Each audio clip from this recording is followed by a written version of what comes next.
Hi friends, ഇന്നൊരു special മീൻ പൊരിച്ചതിൻ്റെ recipe ആയാലോ.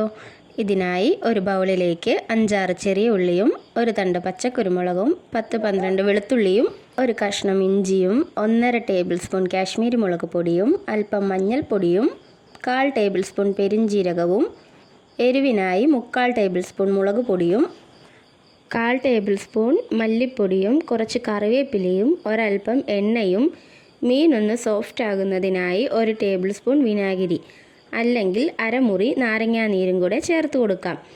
പാകത്തിനുള്ള ഉപ്പും ചേർത്ത് ഇവ നന്നായി അരച്ചെടുക്കണം മിക്സിയിൽ. ഇനി ഈ അരപ്പ് മീൻ കഷ്ണങ്ങളിൽ പുരട്ടിക്കൊടുക്കാം. എല്ലാ മീനിലും പുരട്ടിയ ശേഷം ഫ്രിഡ്ജിൽ ഒരു 10 മിനിറ്റ് റെസ്റ്റ് ചെയ്യാൻ വേണ്ടി വയ്ക്കാം.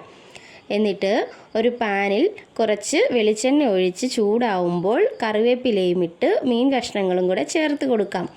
കറിവേപ്പില ഇട്ട് മീൻ വറക്കുമ്പോൾ നല്ലൊരു സ്വാദാണ്. ഇനി 2 വശങ്ങളും മൊരിയുന്നത് വരെ മീനിനെ തിരിച്ചും മറിച്ചും ഇട്ട് മൊരിയിച്ചെടുക്കുക. ചൂടോടെ തന്നെ സെർവ് ചെയ്യുക.